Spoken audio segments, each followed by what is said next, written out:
back to the streets. It doesn't matter whether or not the person that is accosting your son or daughter or my son or daughter, my wife, your husband, my mother, your parents. It doesn't matter whether or not they were deprived as a youth. It doesn't matter or not whether or not they had no background that enabled them to become socialized into the fabric of society. It doesn't matter whether or not they're the victims of society. The end result is they're about to knock my mother on the head with a lead pipe, shoot my sister, beat up my wife, take on my sons. So I don't want to ask what made them do this. They must be taken off the street. That's number one. There's a consensus on that. Unless we do something about that cadre of young people, tens of thousands of them, born out of wedlock, without parents, without supervision, without any structure, without any conscience developing, because they literally, I yield myself 3 more minutes, because they literally have not been socialized. They literally have not had an opportunity. We should focus on them now. If we don't, they will, or a portion of them will, become the predators 15 years from now. And Madam President, we have predators on our streets that society has, in fact, in part because of its neglect, created. Again, it does not mean because we created them that we somehow forgive them or do not take them out of society to protect my family and yours from them. They are beyond the pale, many of those people. Beyond the pale. And it's a sad commentary on society. We have no choice but to take them out of society. And the truth is, we don't very well know how to rehabilitate them at that point. That's the sad truth. I'm the guy that said, rehabilitation, when it occurs, we don't understand it and notice it. And even when we notice it and we know it occurs, we don't know why. So you cannot make rehabilitation a condition for release. That's why in our system, there's the federal system, you serve 85% of your time. It's a shame, but we don't know how to rehabilitate. But there is a consensus, and I will cease. A, we must make the streets safer. I don't care why someone is a malefactor in society. I don't care why someone is antisocial. I don't care why they become a sociopath. We have an obligation to cordon them off from the rest of society, try to help them, try to change their behavior. That's why we do in this bill. We have drug treatment and we have other treatments to try to deal with it. But they are in jail, away from my mother, your husband, our families. But we would be absolutely stupid as a society if we didn't recognize the condition that nurtured those folks still exist, and we must deal with that.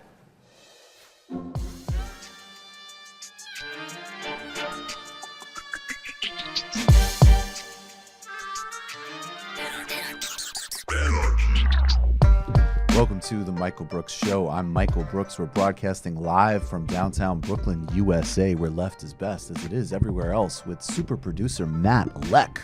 Yo. Chief economist David Griscom. How's it going? Super producer David Slavic in the Digitosphere. The rest of our team in the Digitosphere. Touching news on that later. On this week's program, John Iadarola. He's the host of The Damage Report, co-host on the Young Turks. We're talking about no Biden, the state of the 2020 race, the Green New Deal, and why did AOC speaking basic, observable historical reality about Ronald Reagan trigger everybody so much? Spotlight on Brazil, where arrests from the gang, the cartel that assassinated Marielle Franco, are directly linked to Jair Bolsonaro. And by directly, I mean things like his daughter dated one of them, it looks like. There's photos of him with the trigger man. In addition to the reports of money laundering connecting his sons to that gang from a couple of weeks ago. Meanwhile, the most popular politician in the country, Lula da Silva, is still a political prisoner, but Congress has taken a little bit of action. Then, the great Joshua Kahn. He's the executive director of the Wildfire Project, organizer, activist. We're talking about how to actually build movements for change in our world. What's the role of consciousness in all of it? How do we actually do it? He's here in studio. It's going to be an incredibly informative, broad conversation in the post-game. And of course, also, we have the Grisham Economic Minute. He's talking about AMLO and a whole bunch more. And then in the post-game for patrons, we're going to do a play-by-play of my debate about Ilhan Omar with a Likudnik on Israeli television. That will be interesting. There's going to be a gulag, which will involve this whole college admissions scandal. It's almost like America isn't a real meritocracy, but it's also almost like old money is laughing at new money, because it was sad. It was a sad effort. Are they trying to do the same thing in Argentina that they did in Brazil with Cristina de Kirchner? That and a whole bunch more in the post game and the main show. But first, we got to get to this. It's 2020. The campaign is here, and the return and the rise of pseudo-woke politics is in full effect.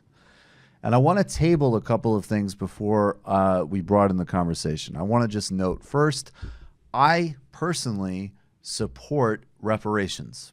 And I think the way you support reparations is you support H.R. 40, which is the bill that establishes that process. And by the way, it's a very hard and complicated process, and those who oppose reparations should not be automatically excised out of the debate. It's a legitimate debate. There was a book by Bill Fletcher Jr. and Adolph Reed, both major influences on me and this show, where they debated just that. I happen to support it. And I think that there needs to be a whole series of not only financial restitutions, but also truth and reconciliation commissions across a whole variety of areas in American history, and most certainly reparations. And I also know that H.R. 40 is the bill that provides for reparations. I believe Tulsi Gabbard is a co-sponsor of that bill. No other candidate supports reparations.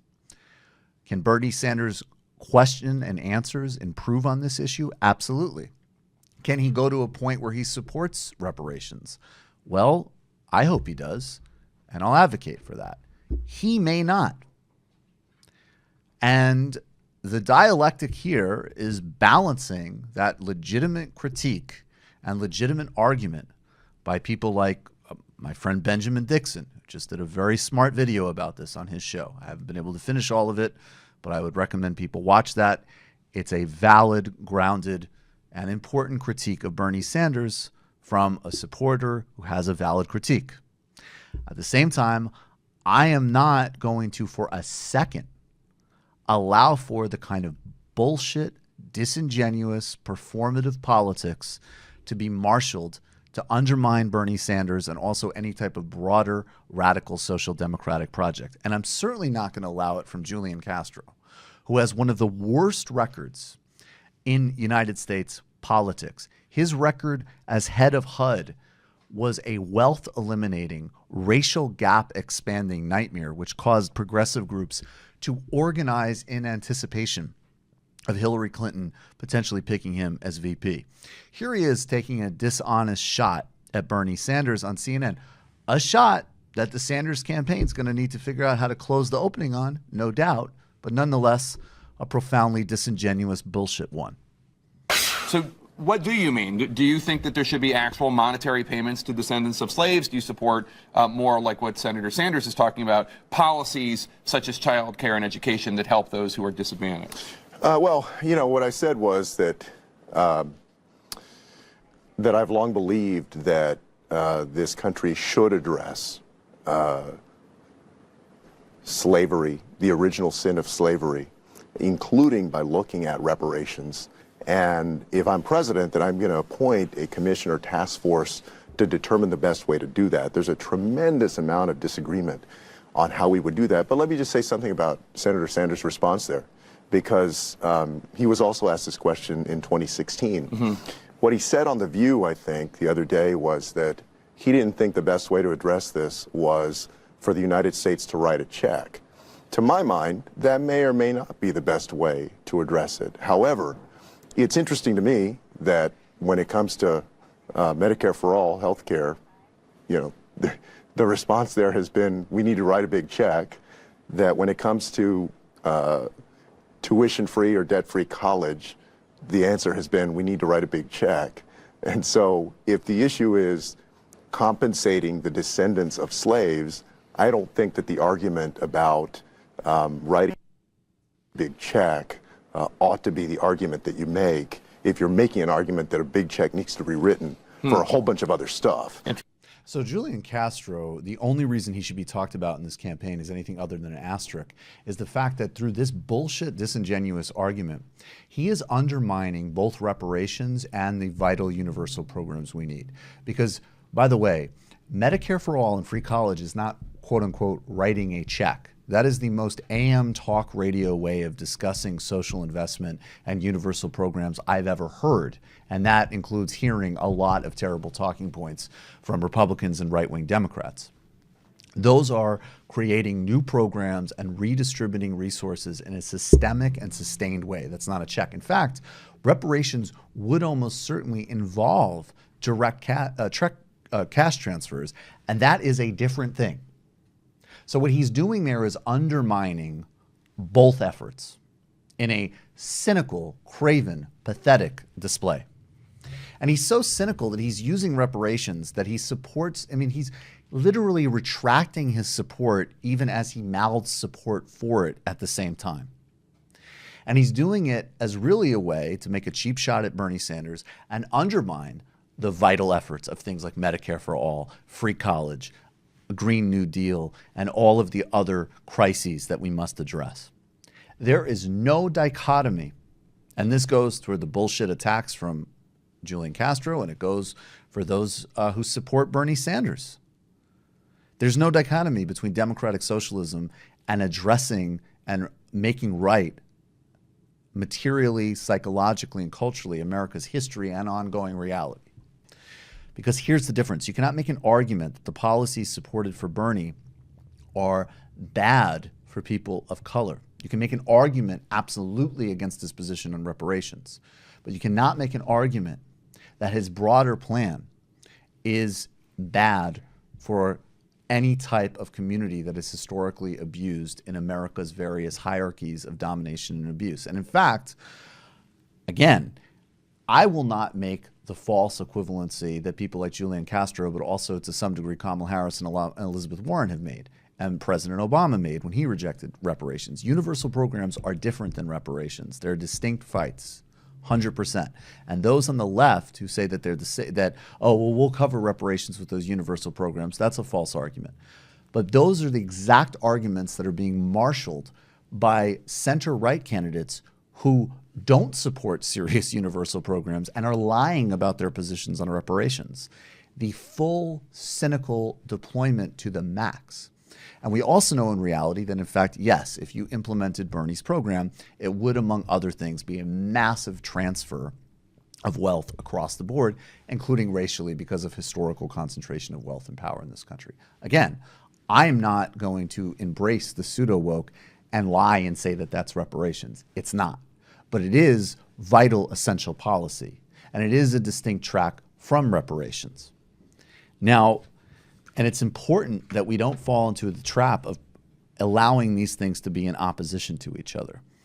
There is a critique of capitalism, there's a historicization of America's experience, and they're absolutely part and connected and can be synthesized, and Bernie should synthesize them. And he can improve and needs to improve his answers on reparations. That's my hope, regardless of his political calculations. Cornel West, who to me just maintains his position as America's most important public intellectual, cut through some of this in a recent interview with Mehdi Hasan, and this here he is speaking specifically on the reparations issue. On this issue of reparations. Do you think you can get him to move on reparations? Because he was asked on ABC's The View about whether he backed it, and he said, well, we've got crises in our communities, and there's other better ways to address that than by, quote, just writing out a check. And a lot of people criticized him for that, as you say. Do you think he can move on that like he's moved on other issues? That people like you might persuade him into a different position? There's no doubt about that, but the core is ensuring that there's a fundamental transformation in the racist system under which we live so that the lives of black and brown and yellow peoples are much better. And that's the real issue. And so it seems to me I don't want reparations to be an issue that gets us away from him taking a stand on those issues so much better than any other of the other candidates.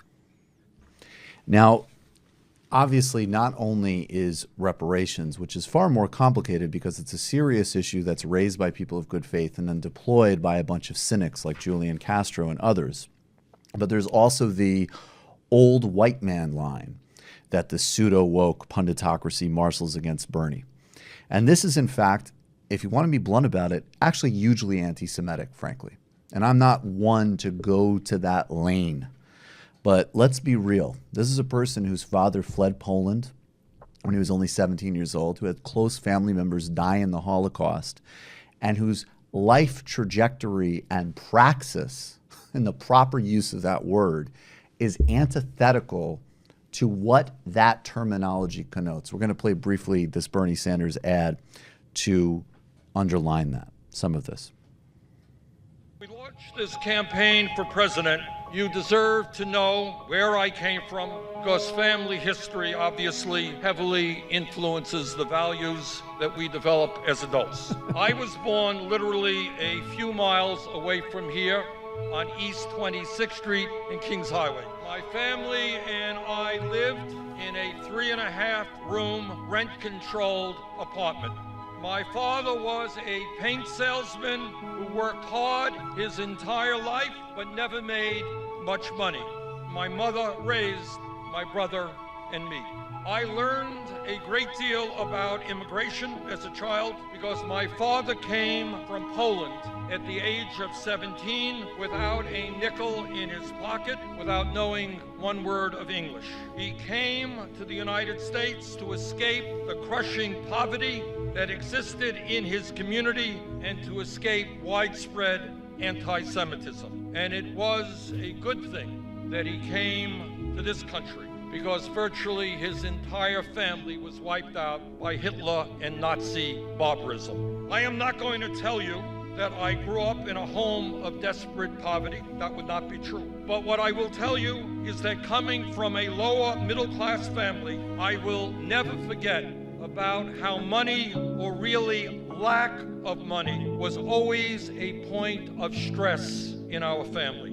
My mother's dream was that someday our family would move out of that rent-controlled apartment to a home of our own. That dream was never fulfilled. She died young while we still lived in that rent-controlled apartment. My experience as a child living in a family that struggled economically powerfully influenced my life and my values. I know where I came from.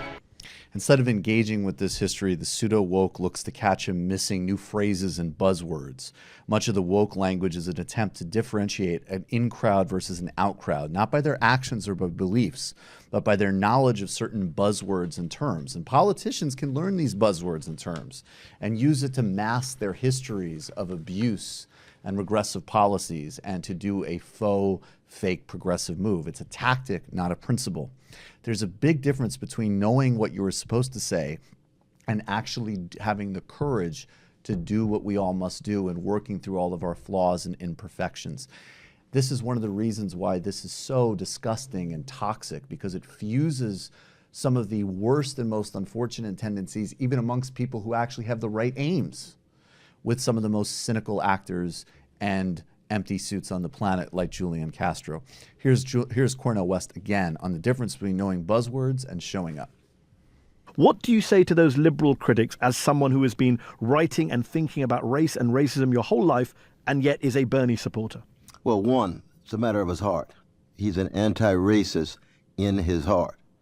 Two, he's old school. He's like me. He doesn't know the buzzwords. He doesn't endorse reparations one moment, in the last 30 years silent on it. He has a consistency over the years, decade after decade, and therefore it's true in his language, in his rhetoric, There are times in which he doesn't say the right thing. He doesn't use the same kind of buzzwords. But when it comes to his fight against racism, going to jail in Chicago as a younger brother, Yes. and he would go to jail again. He and I would go to jail together again in terms of fighting against police brutality. So in that sense, I would just tell my brothers and sisters, but especially my chocolate ones, that they shouldn't be blinded by certain kinds of words they're looking for, that in the end, he is a long-distance runner in the struggle against white supremacy. The pseudo-woke is nothing new. The recent attacks against Bernie are reminiscent of the tactics that bourgeoisie commentators and politicians have used for years to disrupt the left. This is what Mark Fisher described in Exiting the Vampire Castle. The goal is to disrupt any broader formation of class politics and replace it with buzzwords, empty gestures, emotional toxicity, and moralizing. He said, amongst other things, talking about hardworking families identifying their own narrowly defined interests instead of the interests of a broader class. But why would capital be concerned about the left that replaces class politics with moralizing individualism and, far from building solidarity, spreads fear and insecurity? Our opponents prefer a left that's unwilling to address the structural causes of racism, sexism, and homophobia. They prefer to focus on policing individualistic statements instead of attacking structures as a whole.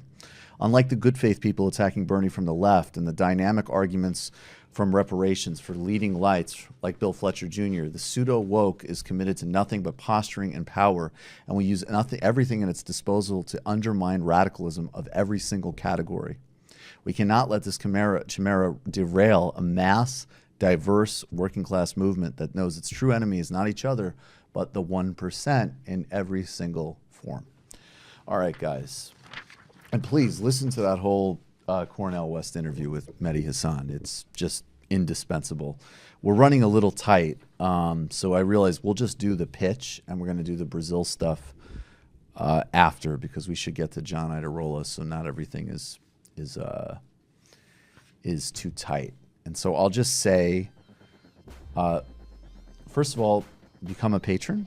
That's how we do all of this work. That's how we sustain our efforts. That's how we do so much broad-based content. That's why you are hearing people like Marissa Baradaran, who we're recording an episode on reparations with soon. That's how you hear people like Bill Fletcher Jr., like Adolph Reed, like Joshua Kahn, like Anna Kasparian. I mean, this is an incredible, like Brianna Joy Gray, like Malika Jabali. This is an incredible range of activists, of intellects, of thinkers, of people who are truly committed to thinking these things out, building this cause out, and making incredible things happen, the necessary things happen that we need. Patreon.com/TMBS. In 1 second, we're going to show you a preview of a new offering that we're going to be doing for Comrade and Above patrons, but also for the broader public. Patreon.com/TMBS. But first, make sure to see us April 20th at the Bootleg Theater in LA. We have another patron visiting us tonight. You were at the Bell House show, were you not? Tell us, thumbs up or was it a thumbs up? Was it maybe even a 2 thumbs up? Fucking A. Come to the Bootleg Theater. Big Waz, Nando Vila. You've seen him on Fusion. You've read him on The Athletic. And of course, the genius, the unparalleled Anna Kasparian. And just, everybody knows how much I love Waz. It's an incredible group of people. Those tickets are going fast. We're about halfway sold out, and we are definitely far from the final stretch.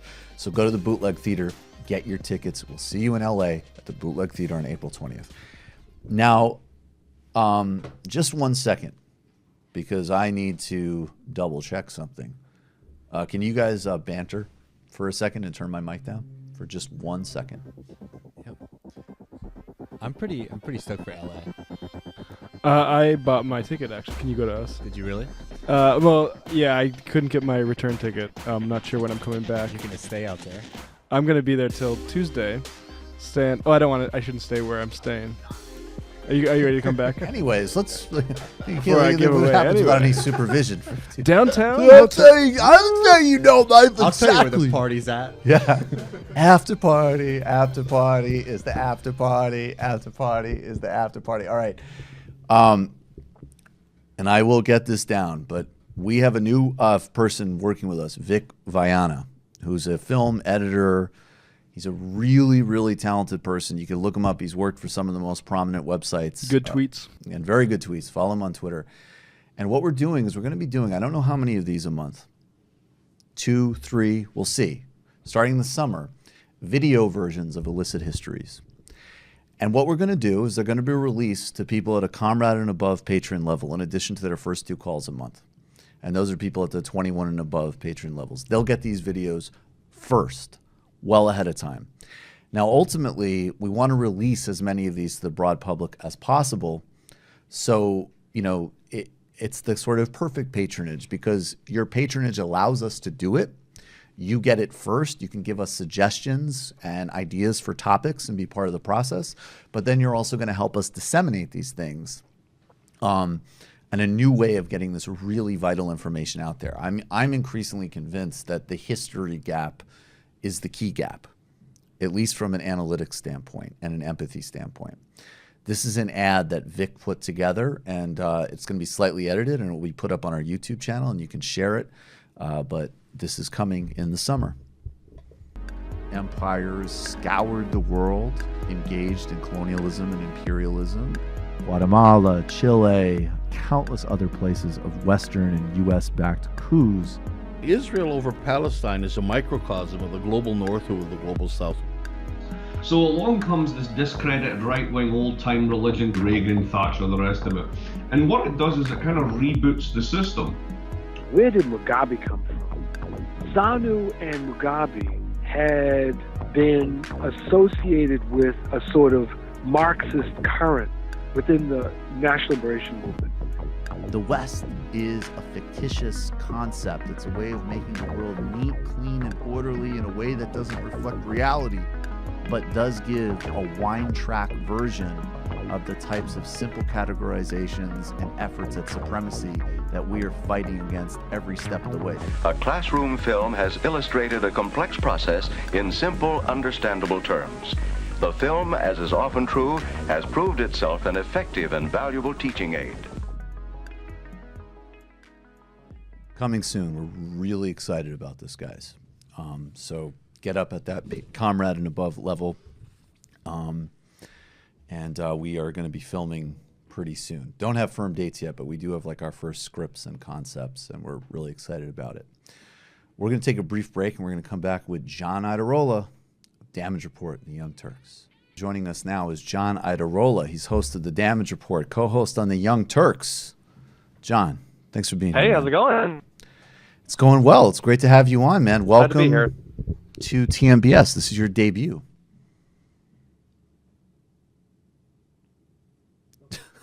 Did we lose him already? Oh, man. No, I hear you. I hear you. Oh, you're cutting in and out for some reason, but now you sound great. Sounds very clear when he's here. Okay, well, then I will try not to move. Please don't move because you sound perfect wherever you are. So, John, we got some things. We're going to play this clip in a few minutes of Alexandria Ocasio-Cortez saying, like, demonstrable facts about Ronald Reagan, which apparently triggered a lot of people. But I guess first things first, I mean, well, this is a really hard bias, man, because the title of tonight's show is No Biden. So that's where I'm coming from. Where are you coming from with Joe Biden? In regards to Joe Biden? Yeah. I don't know. I mean, if you'd asked me a year ago, I probably would have said, I really don't want him to run because I'm worried that we could have a repeat of 2016, that he would, significantly lower the chance that Biden might get elected, or that Bernie might win the primary. But honestly, we had a conversation on the Young Turks Power Panel like 2 Fridays ago about whether it even matters. Mm-hmm. And at this point, I'm honestly not convinced that he will actually make that much of a splash if he does enter the primary, which it seems likely that he will. What's your thinking? Explain why you don't think he will. I mean, he leads in all the polls. Why do you think it amounts to nothing? Yeah, he leads in all the polls. But, I mean, look, for any candidate, polling this far out from the actual primary contest is going to mean less than it will as we get closer and closer. But in particular, for a candidate that is not actually running, that's only being put in there because it seems likely that he will, that the candidates have no recent direct knowledge of. They have sort of memories that they tie him to the Obama years. They consider that a time of relative normalcy. I think that there's sort of like a lot of good vibes that are being reflected in those polling results. But Biden, it's not like he hasn't run before. It's not like we haven't seen him in these contests. When has Joe Biden set the primary, campaign trail ablaze with his passionate speeches? And like, I just don't see him as that person. I think that people are looking at him as a potential return to what they see as a better time, but that's going to crash headfirst into the reality of Joe Biden once he actually has to go before the people, whether in, campaign speeches, the debate stage, all of that. What's interesting to me about him, and that like this show is pretty history oriented, and I'm always trying to, even if like we're doing a shorter segment, set the context, and then there's the illicit histories and all of that. And one of the things that's appealing about Biden is that because he goes back to the 70s and because he's been part of every single bad tendency in the modern Democratic Party, from from making the plays to like, racist sentiments around busing in the 70s to moving and being, actually going back to the 70s too, also like extremely anti-corporate, extremely pro-corporate, fighting Ted Kennedy on trust busting, being the senator for the credit card industry, voting for NAFTA, writing the crime bill, promoting all sorts of, horrific policies overseas, first and foremost the invasion of Iraq, but also a major part of the drone program in the Obama era. You can almost do like a dissection of all of the problems of the modern Democratic Party through this one case study. Yeah. I'm glad that you pointed out, because we talked about the busing quotes on the show last week. And the thing is, like, for any other candidate, that would sink their entire candidacy. And it would certainly be like the standout, I can't believe they said this thing. But the thing is with Biden, like, the only reason we don't know about 5 or 10 or 20 more of these incidents over the past 30 plus years is that he's never made it far enough into a primary for people to actually dig that far to try to take him down. Right. And so assuming that he does this time around, I haven't even really started looking back at all the newspaper interviews and C-SPAN footage and everything, but it is going to hurt him so bad once people start to do what doesn't even rise to the level of opposition research. It's just basic looking back at their track record. There's only 2 candidates that are going to be running that has a history that spans literally decades. We know what Bernie's history is. There's not a lot there to sink him. But with Biden, it is just landmines as far as the eye can see. Yeah, I think that that's true. And I also think, though, on the other hand, the only thing that I would caution about is I do think, like, he does have a certain type of charisma. And it's, it's very Blarney. It's very old school. I think sometimes that, and don't get me wrong, I think it's going to be incredibly hard for him just because there's so many landmines in almost every key area, from social to economic to foreign policy. But I also think that potentially in our circles, we're underestimating how much a broad base of people who might vote in a Democratic primary might just be like, well, we really, we like President Obama. Joe Biden's, kind of likable. He's good on TV. He's certainly going to be, even though, again, another awful thing about his record is he actually offered to cut Medicare and Social Security under Obama. But today he made like a very effective old line kind of center-left case about tax cuts versus spending cuts. We might be underestimating his broader appeal outside of our ecosystem. That's really my only concern. Yeah. I mean, it's certainly possible. Like, every time I try to make any prediction about an election, I caution people that my elections are absolute trash. And it's mainly because although I'm well-read in this area, I always overestimate people. And that causes I'm one of the only people that were commenting during the 2016 election that is not now claiming that I predicted that Trump would actually in the end win it all. I said that he wouldn't, and I was dead wrong. Everyone else they were right on the ball from the very beginning, which is sort of weird in hindsight. But yeah, it's true.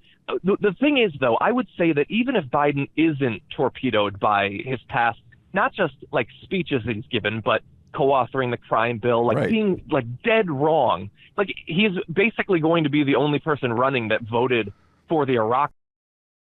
Another person who has that same sort of appeal to a return to a time that seemed more sane, but doesn't have all of that baggage, is younger to boot, all of that. How do you think Bernie's doing and so let me far? just add on to that. What? Actually, I guess it gets into that. I guess it actually gets into that area. The thing is, when we were considering months back, what's going to happen if Bernie runs, depending on whether either actual, demonstrable progressives run or people who are sort of pitching themselves as new progressives. Right. The worry was that they're going to siphon votes from each other. And that, in the end, might be the case. But I think there's actually going to be far less of that on the progressive side than the centrist side. I mean, Elizabeth Warren, she is having problems already connecting with people, despite the fact that she's putting forward some of the most bold plans in legislation in terms of taxation and issues like that. I think you've got, Andrew Yang has some good ideas in certain areas, but virtually no one knows who he is just yet. That might change, but it might not. Tulsi Gabbard is popular too, but again, has virtually no name recognition. They can take some support from Bernie, but I have a feeling that Kamala Harris, Booker, Gillibrand, and a number of other senators and representatives on the centrist side they're gonna fight over votes on that end of the spectrum, I think, far more than the progressives will. Yeah, I think that's totally true. And I guess I also think Elizabeth Warren, she missed her moment. Bernie wanted her to run in 2016. She didn't, and now Bernie leads a movement. And I actually think that's been a key thing that this is definitely one where I see a big disjuncture between quote-unquote normal people versus pundits, right? Like pundits were so, because there is that weird group of people that's fixated on hating Bernie, and they just pounded and pounded and pounded. And I think some people, I mean, I will say in this case, I was right. I never particularly internalized that, because anytime I had a conversation with a person who cared about and was involved in politics on the progressive side, who wasn't like a media person, they were all like, when is Bernie going to announce, right? Like that's all they had to say. And I think that he is the leader because of his success in 2016. And also, while Elizabeth Warren is a great candidate and putting forth really good ideas, she doesn't understand that in order to do that, you need a movement behind you. So just this idea that you're going to go into an incredibly hostile Congress, Republican, but of course many Democrats, and attempt to challenge the American oligarchy, and that you're going to do it through how brilliant your white papers are? No. Bernie understands that there's going to be a huge amount of conflict and mobilization. And then, and people get pissed when I say this, but I'll just say, like Andrew Yang, I've looked into him a little bit, and I've already seen him say very different things. Like, is UBI a supplement to a broad base of social programs, or is it the libertarian, actually, here's $1,000 and we're going to get rid of social programs? And I don't know what his position is, but I'm less clear than I should be. And, Tulsi Gabbard, I've gone easier on her recently because I feel like the media does really have it in for her, and it's kind of disgusting. And I like her position on Venezuela and marijuana and Medicare for all and so on. But I can't overlook the ties to the far right in India and the changing position on refugees and torture. I'm sorry, like those are not just like little things to me, just like Kamala Harris's, criminal justice record, or them going to AIPAC and saying Israel can do whatever the hell it wants is an issue for all of them except Bernie. So. Yeah, I mean, look, what I hope is going to happen during this primary is that we are able, we've never been able to enter into a primary like this and say we have not one, but multiple actual legitimate progressives that we can choose between. And hopefully we will be able to actually debate their merits, listing their pros, listing their cons, without every consideration of a con being considered a smear against that person's moral fiber or whatever. Right. Like there are candidates that are better on certain issues than on others. Like Elizabeth Warren on a lot of the policies I really like, but she really does not seem to be a good campaigner, and that is not going to work well in a crowded field like this. I think that Tulsi Gabbard, I like a number of her positions. I like that in the most recent town hall, she was really stressing finally dealing with sexual assault in the military. That's something that very rarely gets talked about, and she has a sort of uniquely, a perfect position to speak on that with authority on. But the thing is, as much as she stresses, like ending regime change wars and things like that, there are a number of candidates that would do that. I don't think that her position on those issues is any more progressive than Bernie Sanders. He just talks about it while also talking about 15 other topics in a big speech, Well, and I think also Bernie is and he's moved significant. I mean, his foreign policy of today versus 2016 is light years ahead and better. And I think that certainly more coherent. Much more coherent. And again, when he talks about foreign policy, I mean, he had that global progressive summit in Vermont where he had, Fernando Haddad from the Workers' Party. He had Varoufakis. I mean, he's talking about not just being opposed to regime change, but also global oligarchy, also, all of these other issues that interconnect. And I have to say, to me, again, I'll just say, Tulsi Gabbard voting for Republican anti-refugee bills, that is a serious problem for me. And again, I agree with you. It's not about, attacking her or whatever, but, especially in today's world, this wasn't like back when we were in college or whenever, where you'd say, Ron Paul opposes all of these wars because he's basically an isolationist xenophobe, but at least he's the only person on stage saying that we shouldn't be bombing 40 different countries at once. Well, in today's race, that isn't the dynamic anymore. And, and I think the fact that Bernie is putting it inside the broader message, that still stands out to me. Yeah. So, look, I'm trying to keep an open mind. Obviously, right. I'm not going to lie and say that my mind is 100% open. At this point, if I had to press a button, I would press it for Bernie Sanders. I wouldn't really second guess it. I'd do it super fast. I'd bruise my finger when I do it. So I am supporting him over the other progressives in the race, but I really want those progressives to be in the race. I want them to be on that debate stage. It's going to be crowded, but I interviewed Andrew Yang, and I didn't come away with quite the same impression, but I also haven't read 30 of his interviews. No, I'm interested. What impression did you come away with? Because I'm basing this. It's super cursory. So I liked him in the Breakfast Club interview, and then I read some of the stuff on his site that I thought that seriously raised my eyebrow. But way better than me if you interviewed him. What did you come away with? Well, I did a 10. It wasn't a sit down Vanity Fair thing. I did a 10-minute segment with him, but right. I liked much of what he was saying. I have to do more research, and we're going to have what's going to feel like the rest of our life to do it over the next year. Right. But I want that topic to be raised on the stage. I want Tulsi Gabbard to be stressing this particular set of foreign policy concerns, because while Bernie has his bailiwick, he has positions on all these issues, but he is going to talk about oligarchy and dealing with structural economic financial problems and things like that. Elizabeth Warren is probably going to stress taxation reform. And I want them all there to be doing that. And I don't feel like I have to decide right now. And also, there are people who are committed to all these candidates. There are hardcore Elizabeth Warren fans. There are hardcore Tulsi Gabbard fans. And not only do I want their candidates in this, I want their supporters to be engaged in this race from the very beginning, so long as we can proceed through the primary in a way that, as these candidates start to drop off, if Klobuchar leaves after a month and a half, I don't want everyone who supported her to be like, oh, well, after the Democratic Party, I'm voting Trump or anything. I kind of doubt that a Klobuchar voter would do that, but you get the idea. I want us to get through this. I don't know. I honestly have no idea. I think at the polls, she's probably at 1 or 2%. My goal for Klobuchar is not only is she out quickly, but I would like to see her primaried. I can't be ecumenical about her. She's just been awful. Yeah. Yeah, I would say out of the declared candidates on the Democratic side, she's the one that I have by far the least interest in. I could probably be swayed to Howard Schultz before her, but I'm joking. I have no interest in him either. But anyway, I think that we have a lot of great candidates that bring something unique to the field. I am already leaning in one direction, but it's not impossible that I could be swayed. John, you have to pick, and you have to pick now. It's Bernie or nobody, buddy. Hell yeah. I just, for me, it's I really hear that perspective, and, I've been transparent from the beginning that if Bernie ran again, I would definitely support him. But I just, to me, it's especially because he's putting so much more on the table, it does seem like an evolutionary process where it's yeah, he's just, all right, he's ahead. It's going to be interesting. And this would be the best case scenario debate. If you have him and Gabbard on the stage undermining all of the kind of trash foreign policy of the Democratic establishment, But then it's going to be interesting to see, like, well, what do they say?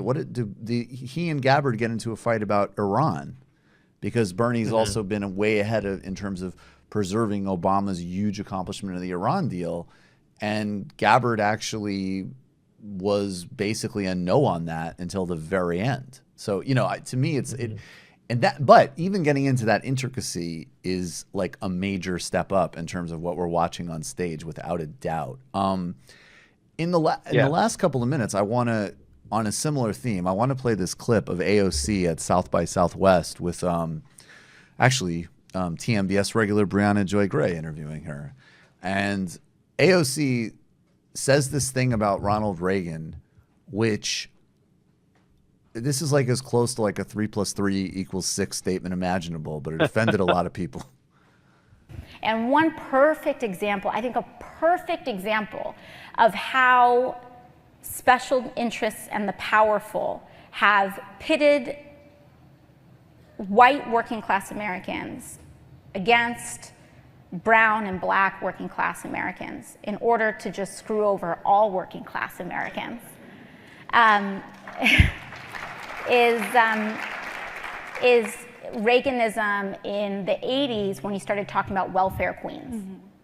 So you think about this image, welfare queens, and what he was really trying to talk about was this. He was painting this photo. He was painting this like really resentful vision of essentially black women who were doing nothing, that were sucks on our country, right?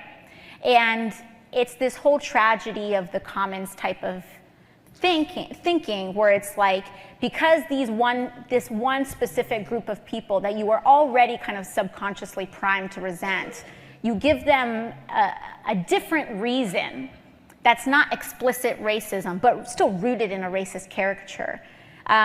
It gives people a logical reason to say, oh yeah, no, toss out the whole social safety net. John, was that super unfair?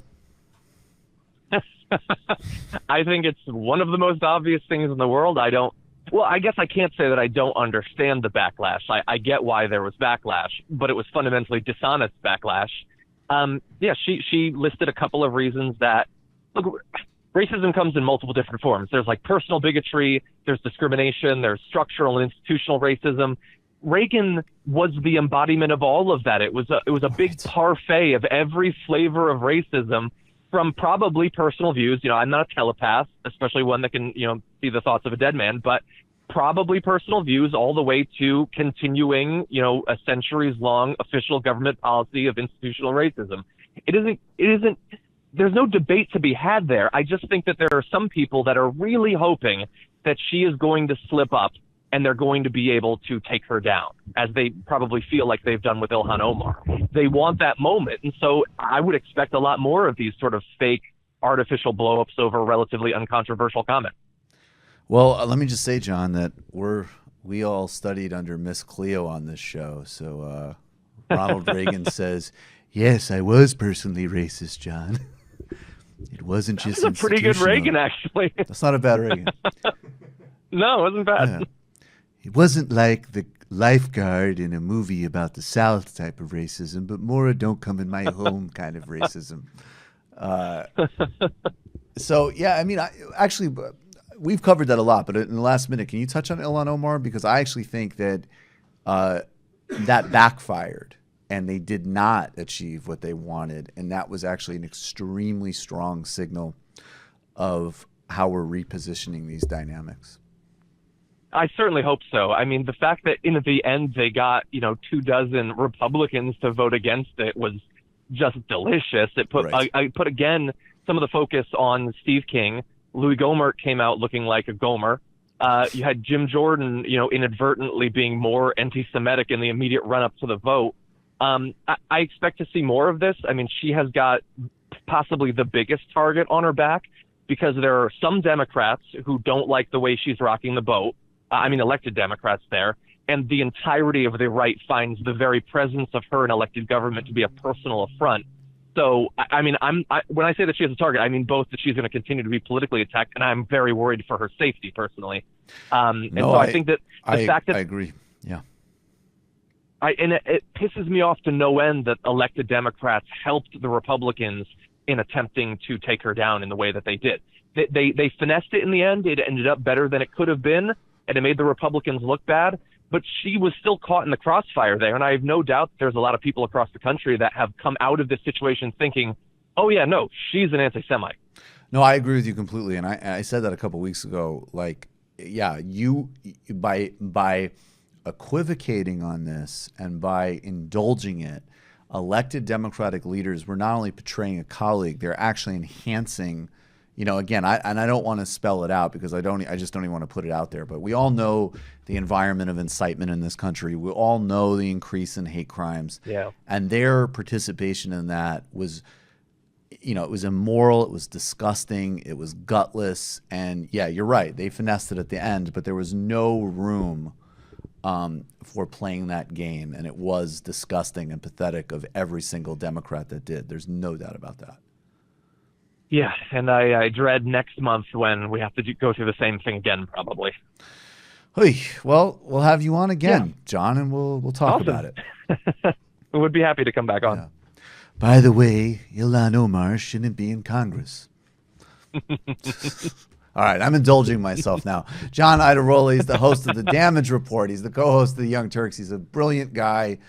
Always good to talk to you. John, thanks so much for doing this. Thank you, Mike. All right, folks, here's what we're going to do. We are going to do 2 quick stories, and then we're going to bring on the great Joshua Kahn, Executive Director of the Wildfire Project. And we're going to start with the gem, the Griscom Economic Minute, a segment that makes Richard Wolff, he says, a little bit of his belief in the revolution dies every time you do this segment. Keep on bringing it up every week, trying to poke the bear. What? People are poking the bear, trying to get Richard to come back at me. He's coming. I've been trying to mend ties. He's coming. Agent provocateurs. Agent provocateurs. Yeah, I wanted to talk about something that's been very frustrating to see over the past couple of months, give everyone an update as to what the situation in Mexico has been like under AMLO. So, you know, when we first started talking about AMLO, we were talking about the lack of cooperation that he was already getting from the financial class, basically wealthy people. And I just sort of wanted to give us, you know, an update on that. So what we're seeing right now is we're continuing to see very stiff resistance from the international financial class and also just from the wealthy in Mexico. So in the past couple of months, we've actually have even seen a dip in retail sales and a lot of signs that the economy is slowing. A decent amount of that is because there is a fear of the United States recession. And when something like that happens in America, it definitely has a huge effect on the Mexican economy because they are so reliant. But meanwhile, AMLO has been pushing some very ambitious and great plans, including building a massive railway network across southern Mexico. And something you really need to understand about Mexico is that the infrastructure there is not only in dire need of repair, it actually is in need of being constructed in the first place. There is a very serious lack of infrastructure for a country that is in the top 20 largest GDPs in the world. So what we've been seeing, though, is that despite the fact that there has been a downturn in the economy, or at least a lot of people are projecting that it's going to be looking bad, AMLO is still enjoying 80% approval ratings from the Mexican people. So we're seeing a moment where there's actually a very clear consensus that people want there to be a direct challenge to the neoliberal order. But as we've been learning and as we learn every day, every week, and every year, just winning democratic power is not enough when we have to deal with the fact that so much of the power in our society is controlled in wealth and by a few people. So AMLO has been able to do some good things so far, is that he was able to double the minimum wage, was able to slash taxes in the U.S. border regions, which is very good for working people, doubled age-old pensions and stipends for the disabled, and launched apprenticeships for students and young people out of work. So there is a push for these more ambitious goals. But we are seeing that for the funding for the major programs that he's trying to put into place, there's been so much resistance. And for fighting back against a lot of the corruption and issues when it comes to credit for normal people. So in Mexico, what a lot of people might not realize is that it's very difficult to get credit or even to use a bank. So if you were most banks in Mexico, actually they derive a lot of their income through fees and commissions, which is not something that you're used to in the United States. So for example, if you were to bounce a check in Mexico, the fee is $47, which is nearly 2 days of average wages in Mexico. So these are huge fees that people are facing. People were getting fees for getting when you go to the ATM and you get a receipt, people are getting fees on just getting the receipt printed from the machine. So there's a lot of really predatory fees, and people have been trying to push back against that. More and more people are refusing to fund the government. And there's just two numbers I wanted to hit real quick. Since AMLO's taken power in 2015, foreign direct investment has dropped 1.5%, and capital flight surged a whopping 72%. So that means people are just taking money out of the economy to refuse to play by the democratic, mandate of the Mexican people. And it's something that we really need to start talking about on the left.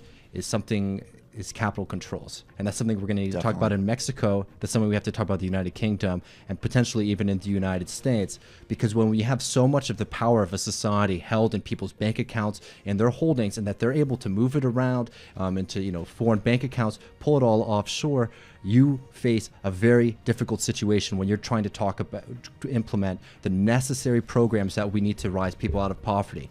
And Mexico is definitely a country that can be doing a lot more for its working class and for the people in general. And what we're seeing right now is a classic story of the elite refusing to listen to the democratic will and trying to scheme their way out and to put pressure on a government that is trying to help people. 100%. All right, let's go to Brazil, where there's some they shouldn't surprise you, pieces of news that have emerged. So about several weeks ago, there was a bunch of reporting connecting Bolsonaro's sons, and one son in particular, I believe Flavio Bolsonaro, to the cartel, the gang that assassinated Marielle Franco. And if you don't remember who Marielle Franco is, or you don't know, you really should. She was an incredibly important leader. She was an Afro-Brazilian, an open-out lesbian who rose as an activist in the favelas against police and cartel violence, and also worked in the city council as well of, I believe, Rio de Janeiro. And this actually,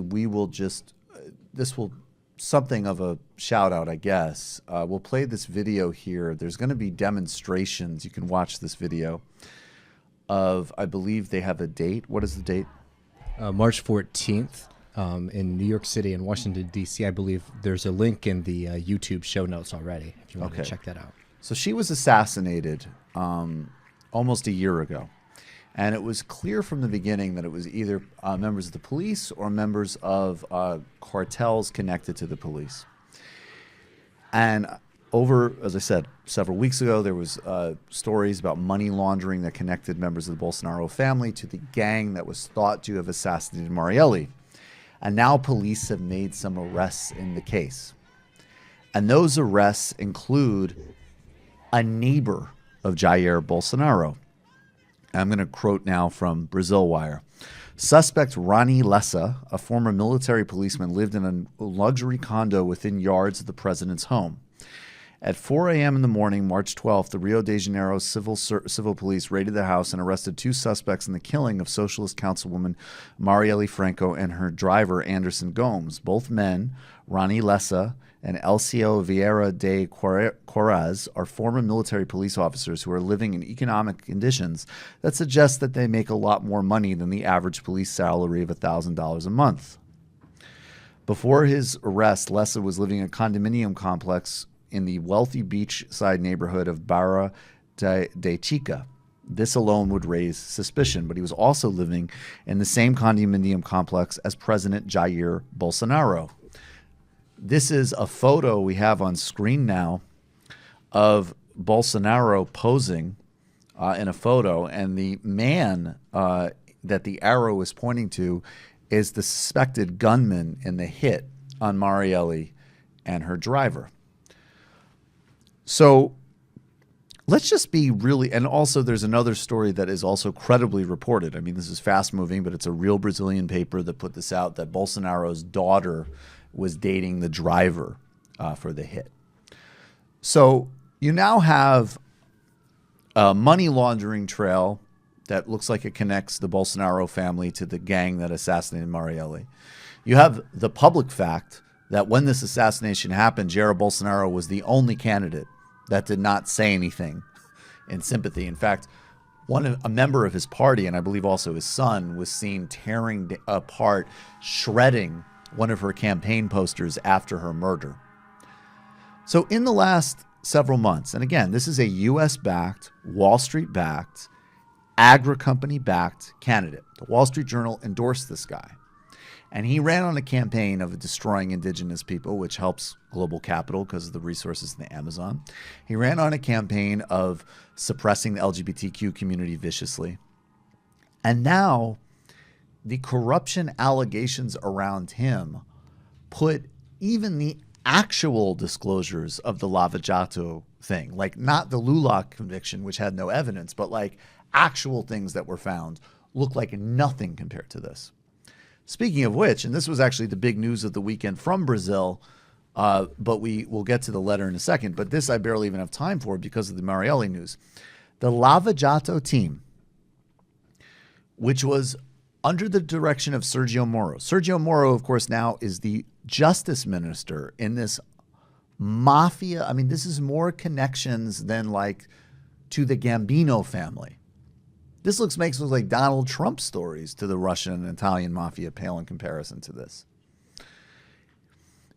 So, of course, Sergio Moro, who put Lula in jail with no evidence, has ignored all of this and has went about focusing on criminalizing labor unions. He's ignored all of this. This, over the weekend, also happened. The DOJ, which coordinated with the Lava Jato the whole time, have awarded 80% of Petrobras fines to the Brazilian partners that set up the privately managed fight corruption project Lava Jato. So in other words, I don't have the exact number in front of me. It's actually not in this piece, but several $100 million is going to the Lava Jato team as a reward for this work without any transparency or oversight.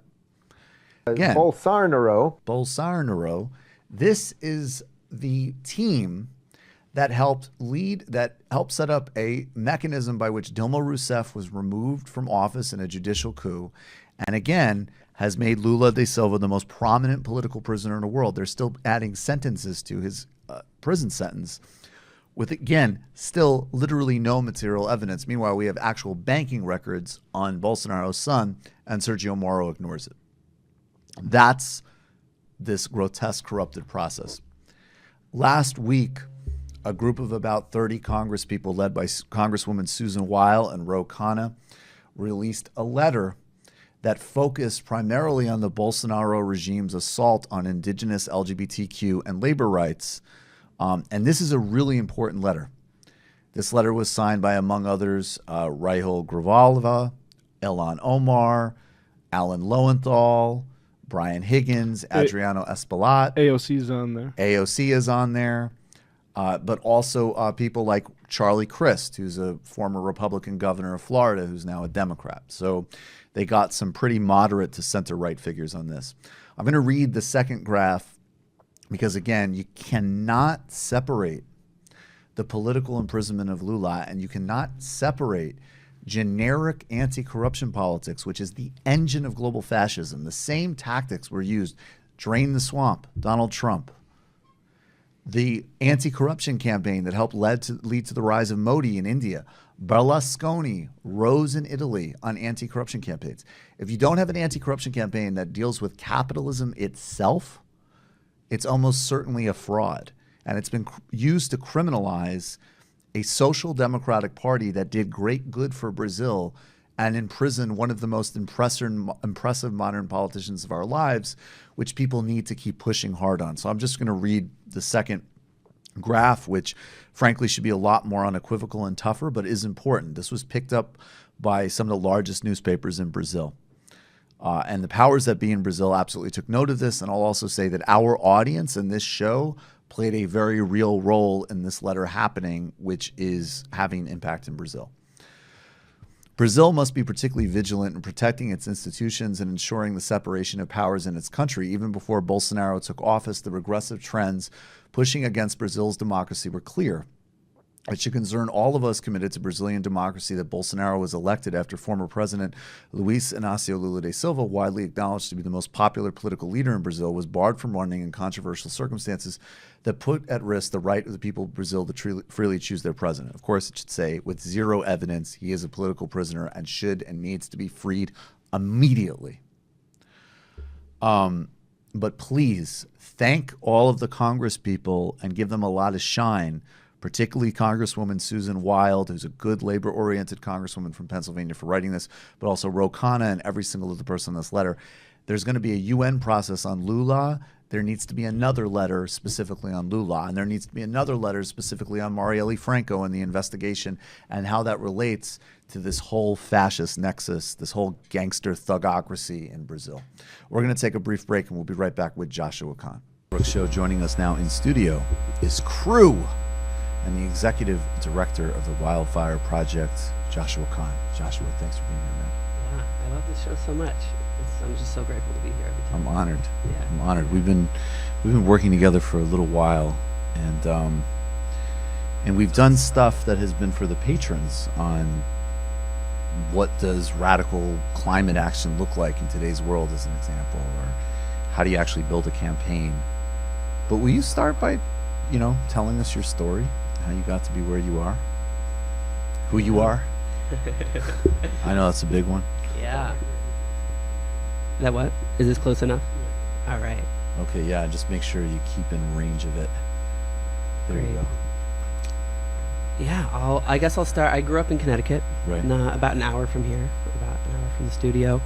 And in Connecticut, in middle school, I got bullied and all of that and felt pretty alienated and found subculture. I found punk rock and reggae, and that led me to a kind of anti-establishment, anti-authoritarian orientation, and quickly found myself at a pretty young age in activist organizations.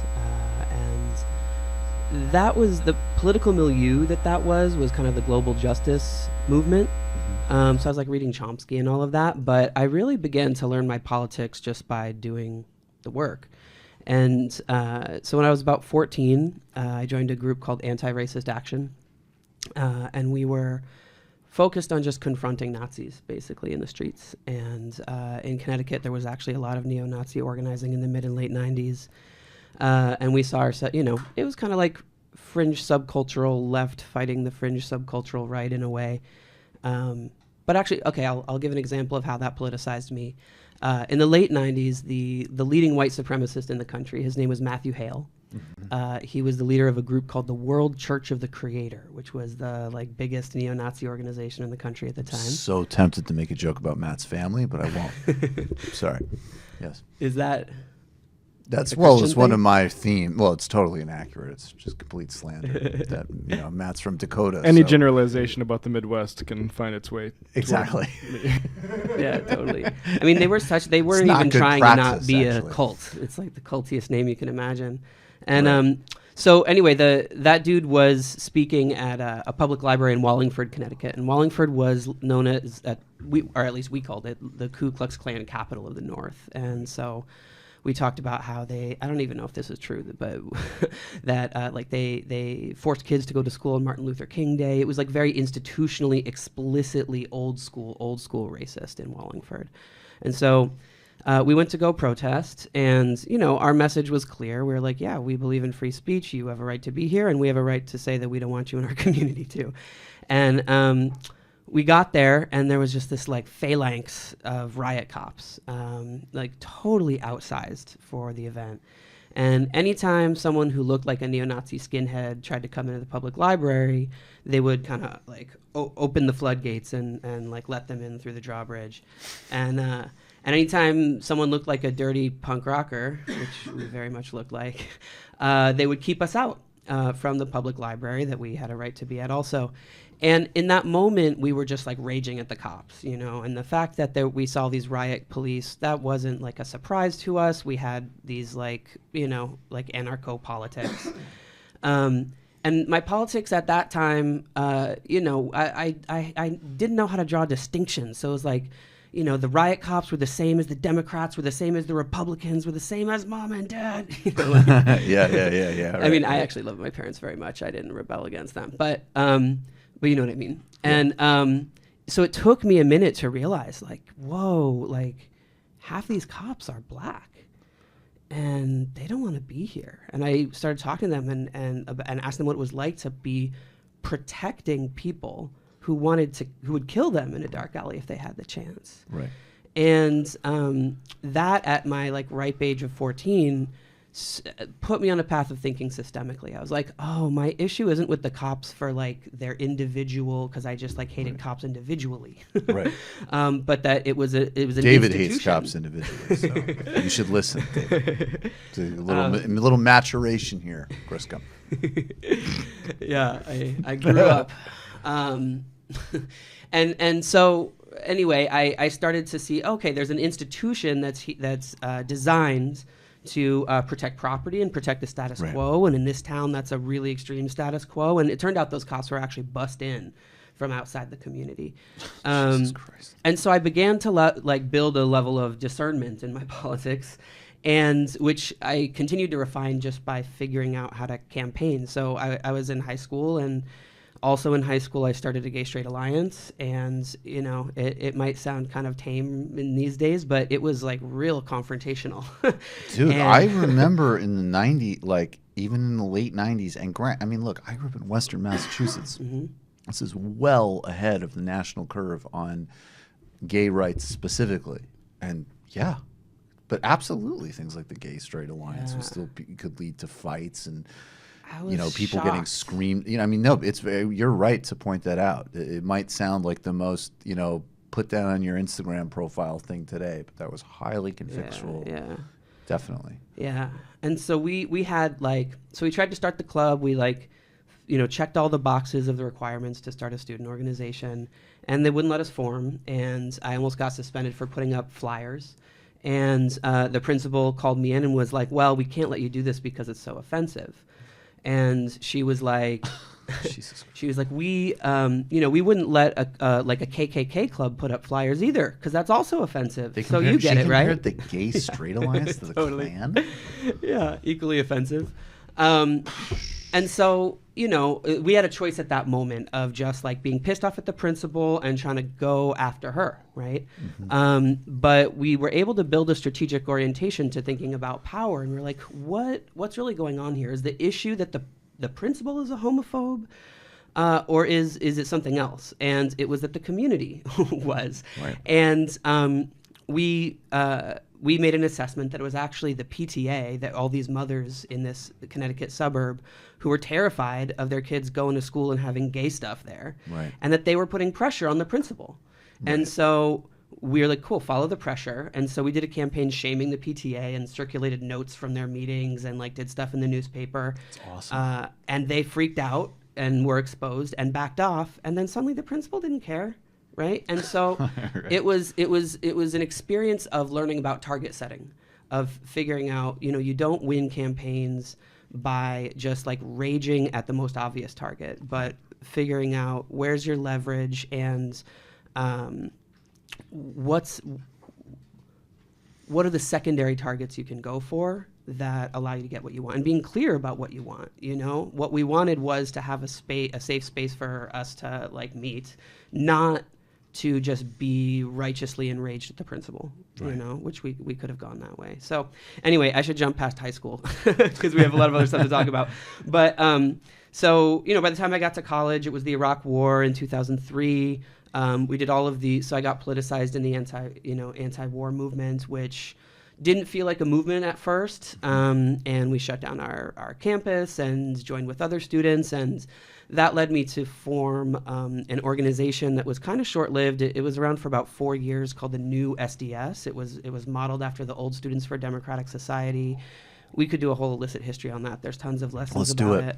But the quick version of it is it exploded because there was no vehicle for student anti-war sentiment, and so we had 6,000 members and 600 chapters in half a year, right. And we were an explicitly left anti-capitalist organization. So that, and for us, that was it was amazing.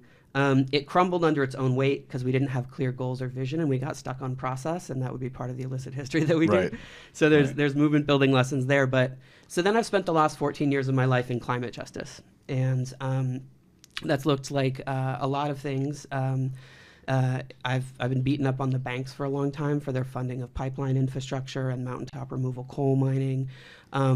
That work brought me into alignment with indigenous sovereignty movements, and a lot of my deepest political education came from learning from Native struggles in the U.S. and learning how to be in solidarity.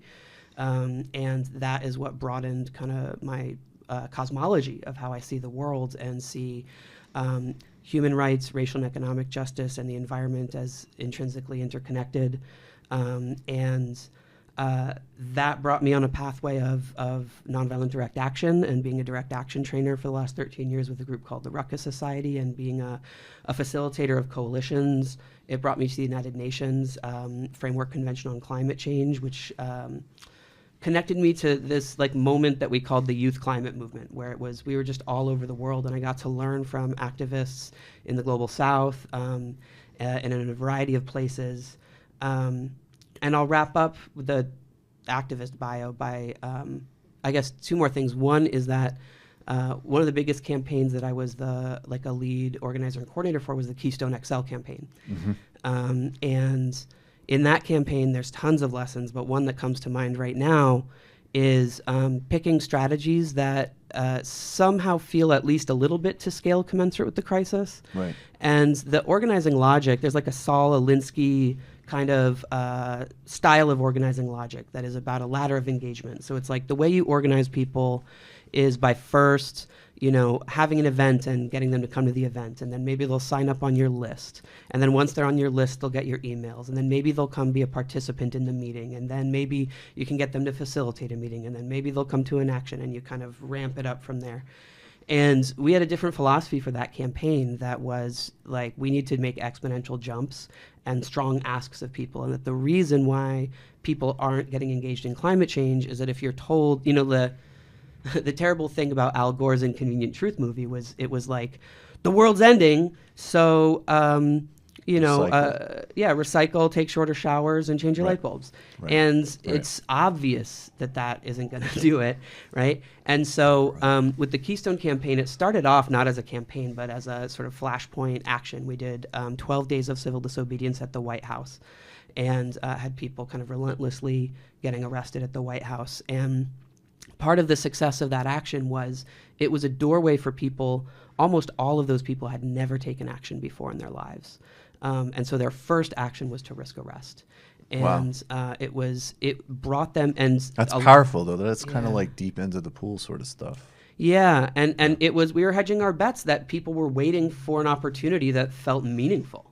And that was an intervention, not to veer too far off course, but it was an intervention on the culture of environmental nonprofits at the time, which was very timid, very cautious, very poor partners with environmental justice and racial justice groups, very poor partners with indigenous groups. People have a sense, but can you just, not to interrupt you, but can you define, I think it's really important, there's, the kind of I always juxtapose, Jerry Brown versus Donald Trump. Donald Trump wants to, accelerate the destruction of the planet because he's an idiot and more deeply probably has a death urge.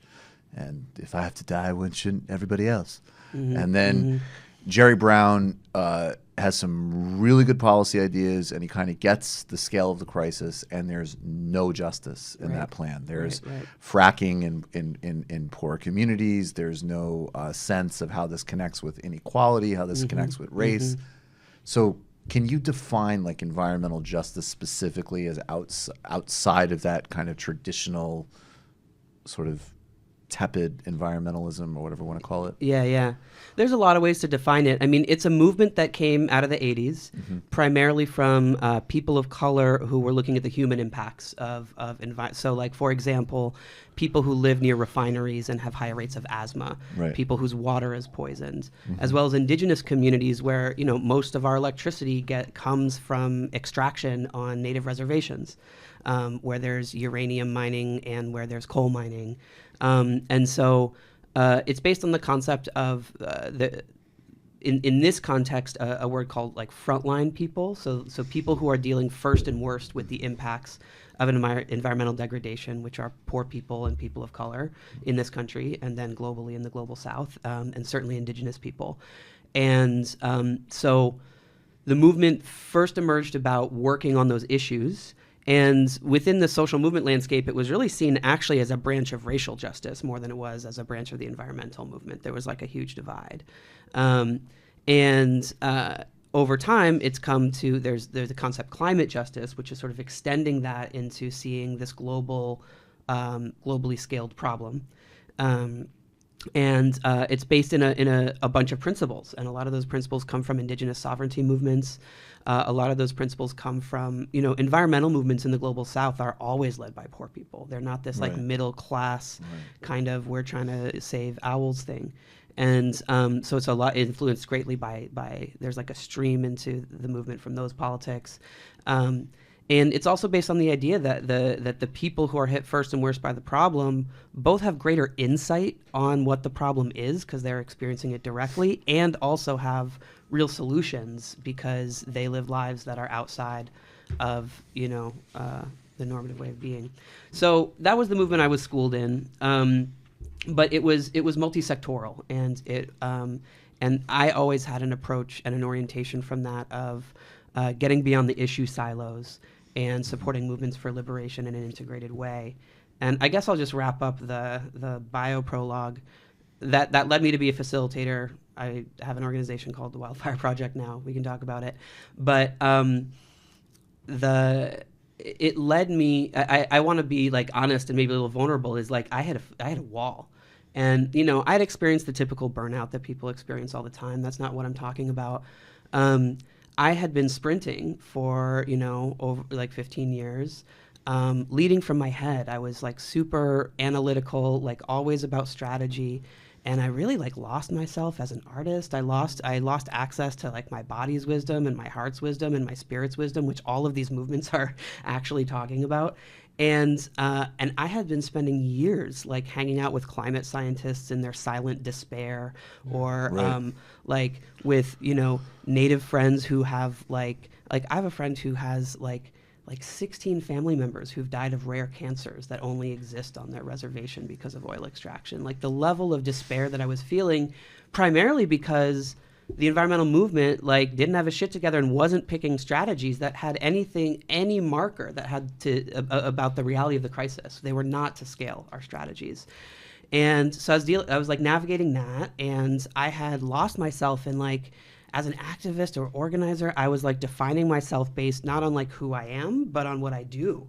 And I've been navigating chronic illness my whole life, and I had Lyme disease for 10 years. Jesus. And I hit a wall, and I spent 3 years completely bedridden.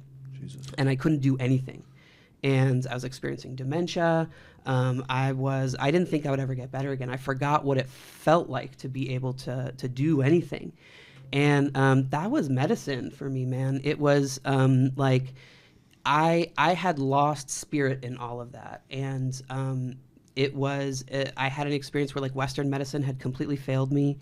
And a lot of the communities in which I had worked invited me to come sit and pray in a different way and come back into myself. And it felt like, not to sound too out there, but like, like the universe or whatever was saying, like, yo, dude, you've been out of balance for like a really long time. I've been trying to show you all these signs to like get back into balance and walk differently, and you don't know how to fucking listen. And so I'm going to give you something so debilitating that it's going to force you to have to transform from the inside out in order to survive. And it was the best gift I ever got in my life. And now I do my work in such a different way. And it oriented me towards grounding and hope around climate change, because I feel like, again, like not everyone resonates with this language. That's fine if it's not for you, but it feels like, the earth is saying to us, y'all humans have been out of right relationship to each other for a really long ass time, especially the last 500 years. That's put you out of right relationship to me. And I'm going to send you something so expansive and debilitating that's climate change that's going to force you all to have to change everything in order to make it through. And that's what you need to evolve as a species. And so I found that spiritual anchor. So I want to. And you know me, like I joke about it a lot, but I don't have a spiritual allergy at all, right? And I do think what I find interesting in our friendship and talking to you about these things, and I would say, though, like frankly, I do think like you can be a total atheist and draw a lot from what we're talking about. This isn't predicated on any kind of metaphysical belief or anything like that. Absolutely. But it strikes me, and maybe this will relate, because I want you, maybe we'll thread two things here, because in the next little bit of the section, I want us to thread the quote unquote spiritual and the material, which in a way that you do, in a way that I think is really important. And then give us a little bit, and we have some graphics that we'll use. And this is total bias, all right? So the case study is going to be freeing Lula. And you're going to give us like an actual, like a mini wildfire training. And people get a sense, or, well, whatever you want to call it. It's your graphics. It's all your lead, no extra pressure. But it strikes me that like, and this, I actually really understand this, all bullshit aside. Like, obviously, most people's expression of religion in the world is enormously, it's incredibly, regressive and has all sorts of various bigotries. There's also just the, if you want to go this angle, the just sort of, it's certainly, it's not a way to understand how the world works scientifically and so on. And then there's this sort of like New Age narcissism, which has permeated the culture, and everything is about sort of like personal magical thinking, and I'm going to visualize my way to a car and fuck everybody else. So I actually really, I think, and actually in a way, in some ways, some people who have some of these interests and have also had really powerful experiences with whether it be meditation or psychedelics, or even spirituality that's anchored in movements like liberation theology, actually, like, I get the disgust with what most people talk about with religion and spirituality as much as most atheists, maybe even more, all kidding aside. But at the same time, it strikes me, and even including, like, I don't have it in front of me, but there's that incredible quote from Gramsci written from prison to his son, where he talks about why he studies history. Because history is the study of people, and we should reflect on people, and we should expand the category of people in our care, essentially. That type of overriding empathy and a willingness to seriously self-assess and self-work, because, again, there's so much toxicity and narcissism and delusion in politics across the board, but it matters for us more because we're trying to do something better, that it kicks in. It matters who we are and how we're relating to this stuff. And again, not in a performative way, but like in a way that's can be really troubling and really disturbing and really intense. There's that piece, but then also you explicitly identify yourself as an anti-capitalist, as someone with an anarchist influence, socialist influence, Marxist influence, like a very systems critique here. So, and I'm wondering, is the bridge these indigenous understandings, like how it kind of synthesizes in your thought process? Oh, that's a great question. There's kind of two tracks, and one might lead us into the graphic thing. So so let's do that. One track is movements can't win if you don't have a North Star. If you don't believe in something bigger than yourself, and it doesn't need to be spirit. It doesn't need it. It can be a belief in people power. It can be, but you got to have something. Right. And movements historically that are the most successful are rooted in communities that are able to draw on a deeper, longer arc and trajectory of resilience. Maybe that's ancestrally of the struggle of your people. Maybe that is spiritually in a belief of how we're meant to evolve. Whatever it is, it's liberation theology. And so you got to have vision in one way or another. The other track that kind of leads us to talking about strategy is religious institutions are a social block. Right. Dr. King wasn't a great leader just because he gave a great speech. He organized, the Black church. and engaged institutions and were able to mobilize the congregations of those institutions so that they built a sense of identity and saying, in that case, I am a Christian, therefore I am a fighter for civil rights. Right.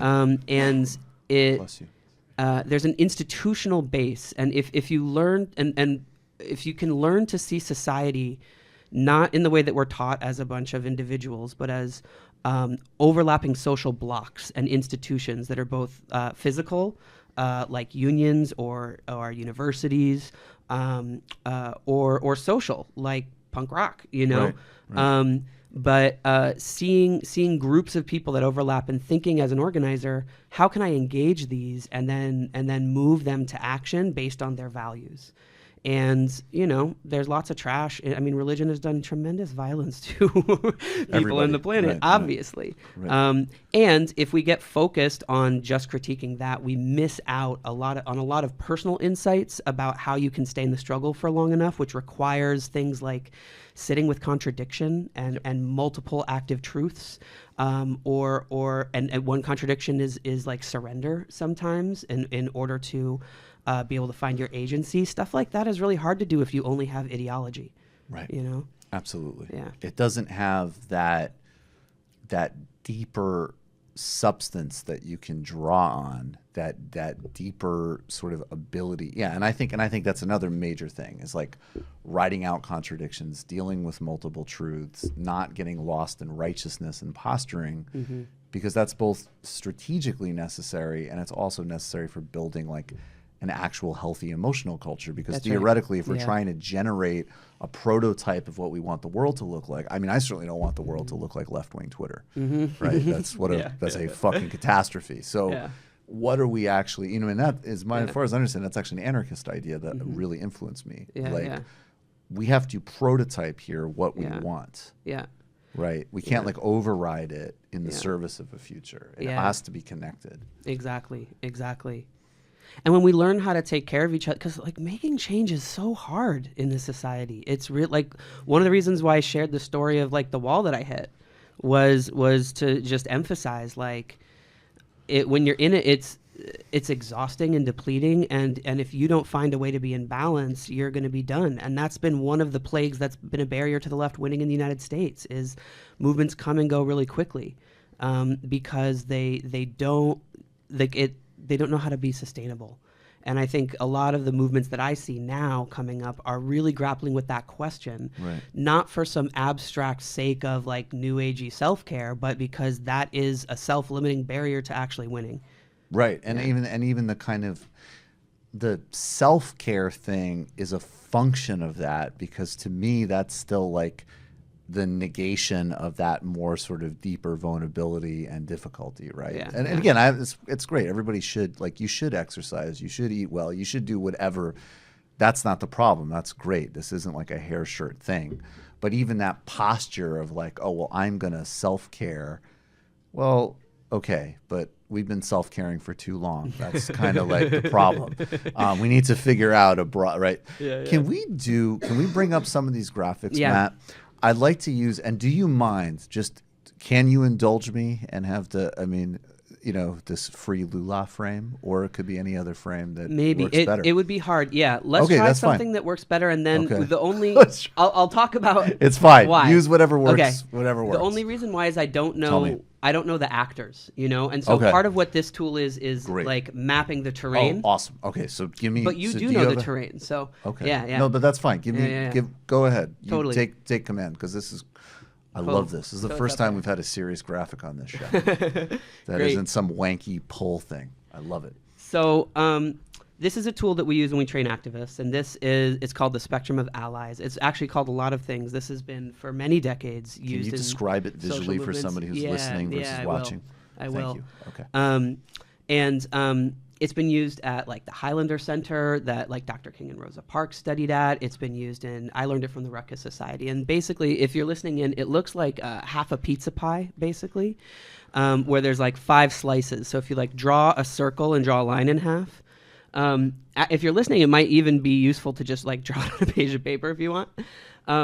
But here's how it works. This is like helps you map the terrain if you're building a campaign or assessing movement strategy. And there's multiple applications. So on the left wedge, those are your active allies. So that's where you would map and list all the institutions, all the social blocks or key individuals that on your issue that you're fighting on are on your side and actively fighting, right? So that might be allied organizations, that might be your own base, etc. Then next is your passive allies. These are people who agree with you, but they're not taking action. So you're watching on YouTube, but you haven't gone to patreon.com/TMBS. Get the fuck on it. Yeah. All right, I get it. I can use this pizza pie. Yeah, take action. All right. I am a patron. Join me. Indeed. There you go. So your passive allies don't need to read your newspaper. Right. They already agree with you. What they need is a doorway into action. They need a credible plan that they can see themselves a part of, right? They need a pathway and an opportunity to take action, right? Next is your neutrals. Those are our favorite fence sitters or people who don't know or don't care or are ambivalent. Then is the passive opposition. Can I ask a real question? Yeah.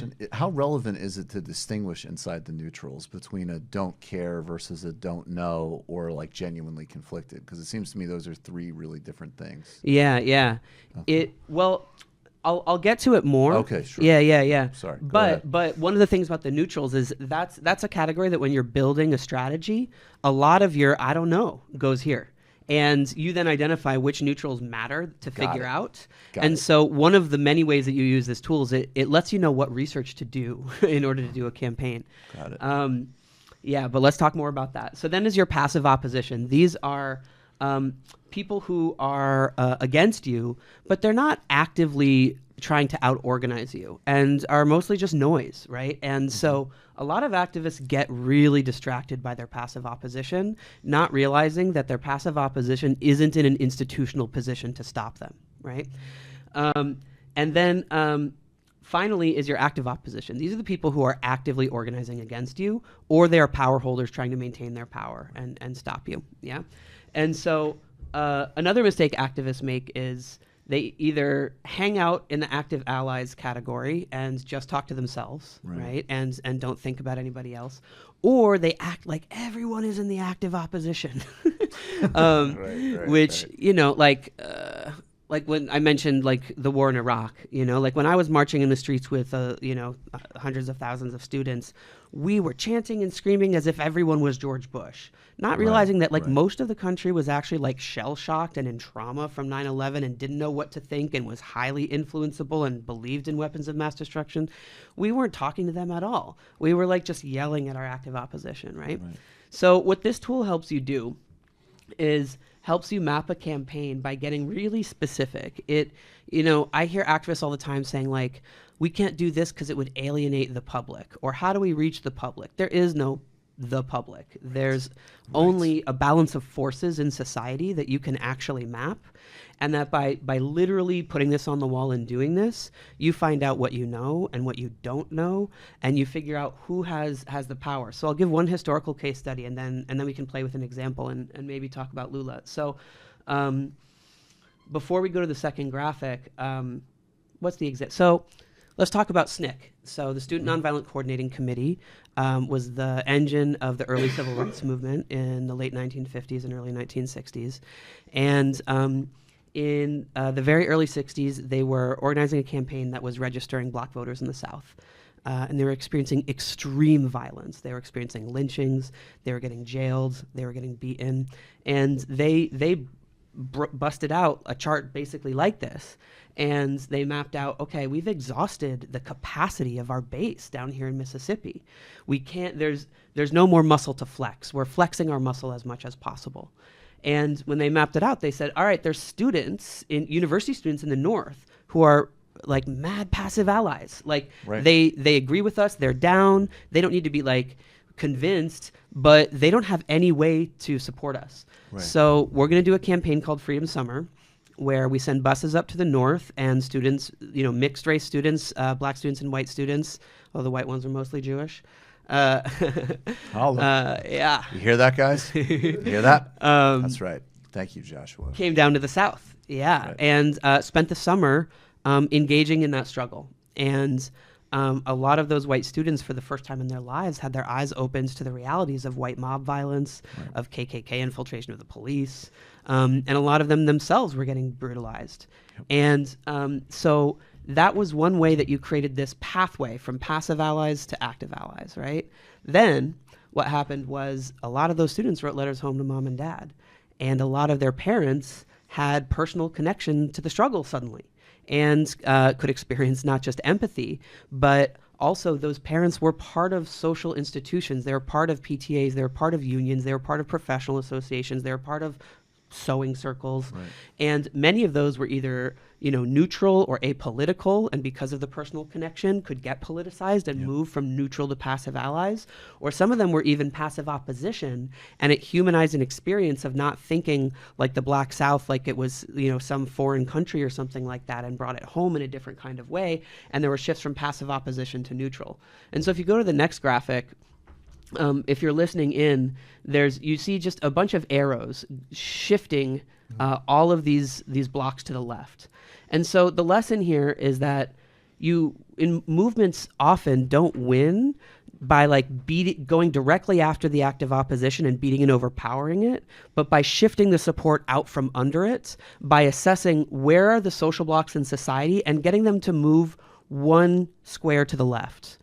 And it helps us think about strategy because we don't necessarily need every single one of these groups to shift all the way into active allies, right?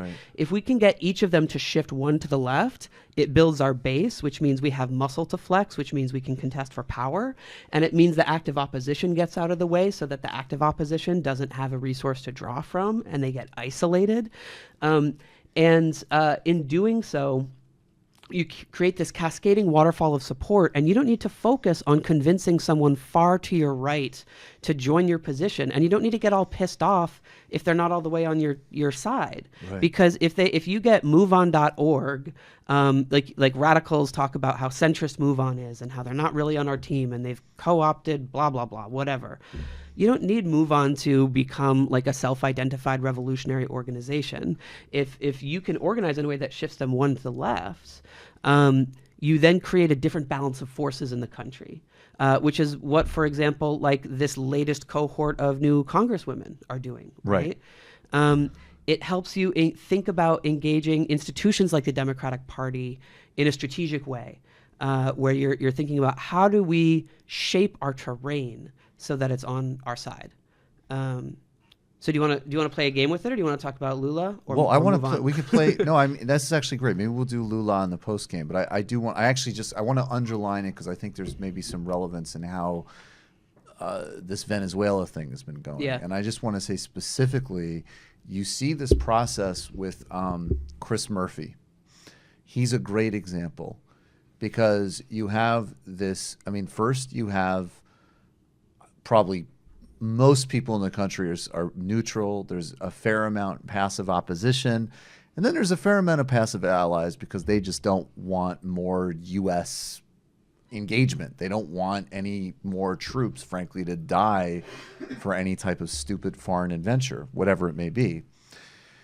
When people on the left constructively pushed, and Ro Khanna, to his credit, was the first one that came out and said, we should not do this, right? And then, because he did that, and then Ilhan Omar, she was very strong, and then, AOC kind of went there, and Bernie kind of went there. But what really hit me was when Chris Murphy, who's been great on Yemen, but he's definitely, he is a liberal versus these other politicians trying to occupy a more sort of social democratic space. He did that tweet thread on the problem with the caravan. And I don't know if you caught that, but it was very, it was very modulated language, but he was like, all right, guys. He even said, let's think about this for a second. Let's see what the trouble this might get us into, even if it's well-intentioned. Mm-hmm. And when I saw that, I definitely was like, whoa. Mm-hmm. We are really that's terrain shifting. Now, obviously, because of the institutional arrangement, Rubio and Trump and Bolton and these ghouls are going to keep pushing for this. But would that be the kind of example that you're talking about? Yeah. And it allows you to declare that as a victory, right? And because there's this problem that social movements have where like we have trouble declaring victory when we get it because it's not perfect. Right. And on the other hand, sometimes declaring a victory when it's not complete does pull oxygen out of a movement. We experienced this on Keystone XL, where like we experienced a real defeat. It was a partial victory. We were not sure how to call it. And some of the energy dissipated by trying to celebrate a victory, but some of the energy might have dissipated by not celebrate, and having an orientation towards this, at least with your base, allows you to see, okay, them moving, it is a victory because it changes the terrain, not because it's sufficient, and it allows you to see yourself on a pathway. But you can only see yourself on the pathway if you have a North Star, if you have vision, Yeah. In the last couple of minutes before we go to the postgame, and you will stay with us for the postgame. Sure. Yep. Please, if you can.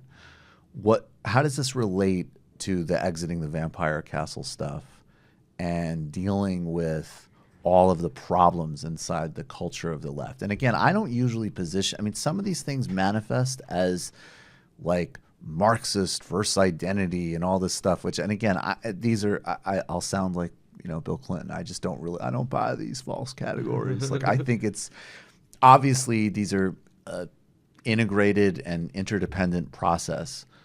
But I do see across the board, and I'm sure I've made plenty of mistakes myself, really, really toxic, really, really moralizing, and sometimes even like cultish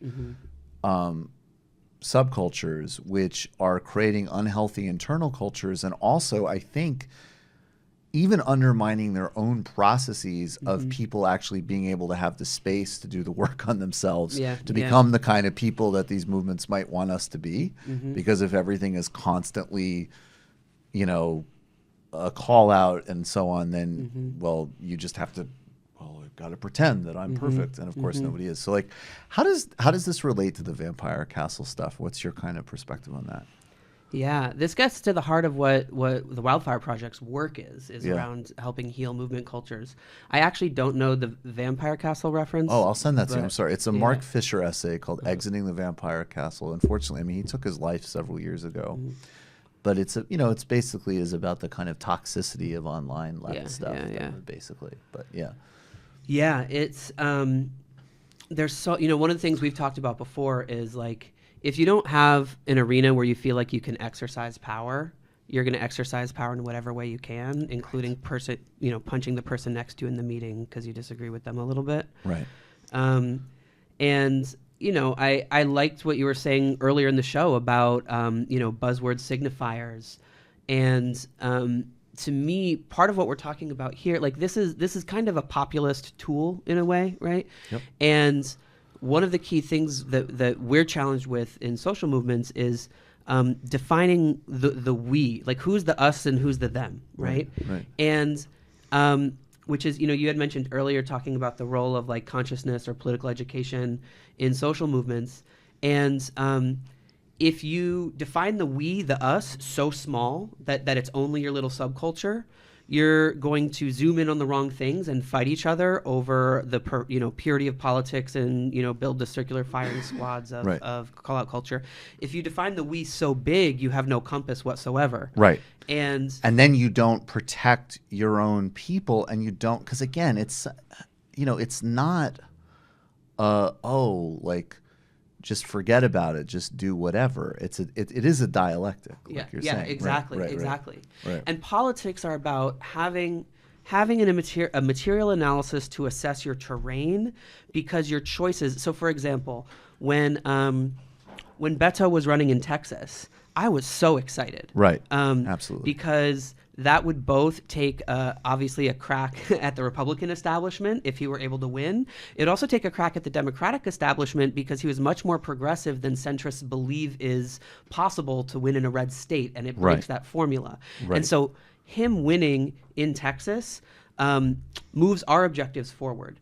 Beto running in the national election is against our objectives. It undermines our objectives. He's the same guy. Right? So if your politics are just this individual, like, I don't know, whatever, Jimmy Dore, like kind of like, oh, I'm just gonna get. Ooh, did I hit a hot button? Love it. We could, talk Joshua Kahn's a fucking sellout. Like the if Wildfire you're Project. I don't know. It's a lot of fishy stuff that they're doing rent strikes, but they didn't say a fucking thing about Tulsi Gabbard. I'm suspect of that. This is that to me. This is red flaggy all over the place. Red flaggy. yeah. So if you're zoomed into like whether Beto is like, if it's about Beto, you have no political compass, right? Right. But if you have a map of the terrain, then you're like, like actually just to say another thing about Jimmy Dore to kind of land it, which was, it's a good example of why you need political education and consciousness and movements, because when he, like in the 2016 primary, when he was raging against Hillary, I was like, yeah, this guy is funny. This is like, I loved his show. Right. And definitely, right. It was hilarious. And he was like pissed. I was like, here's a liberal who's starting to move to a radical politic because he's becoming disillusioned with the Democratic Party. Right. And like, that's the appropriate time to rage against Hillary. Then when the general election starts and the candidate is Hillary, your option is to choose your battlefield, and I choose the Hillary battlefield. Right. And if you can't make that distinction, it's because you're not assessing the terrain and you don't have a view. Like, I was like, oh, this dude's just getting so upset about the Democratic Party because he feels betrayed by them. Right. I don't feel betrayed by the Democratic Party because I don't feel a part of the Democratic Party. Yeah, well, when were we friends to begin with? Yeah. They're the fucking Democratic Party. Yeah. So they instead, are a corporate, capital-driven, imperial-minded institution that I have to wrestle with because of the institutional realities of modern America. And so what you're doing then is looking at the Democratic Party as a site of struggle that is not a monolith, that has avenues where we can shift folks over, and is the institutional terrain that we're on, and has real barriers. And then you play the field and you look at it as a playing field, not as like who's like righteous, and because they're fundamentally not on our team, even if we're choosing to engage that vehicle, and even if we have team members on the field wearing their jerseys, which we do. Right. And so that's, I don't know if that gets it. No, that's really, I think and I think that runs the terrain. That's perfect. All right, folks, we're going to go to the post game. If you watch the post game, you'll watch a play-by-play of my debate on Israeli television about Ilhan Omar. That was interesting. You will talk, there will be a gulag segment on, that's a certain way of defining the field. There will be a gulag segment It's Michael against active opposition. That's right. Exactly. Michael takes on active opposition. We're going to talk about this whole college scam in that segment. That'll be pretty fun. And we have plenty of other sound to get to. And, we'll take some calls and some Discord questions and all of that stuff. It's time. Patreon.com/TMBS. Become a patron today. We'll see you in the post game, and also stay tuned for those new video illicit histories we're doing with Vic. All right. Thanks, everybody.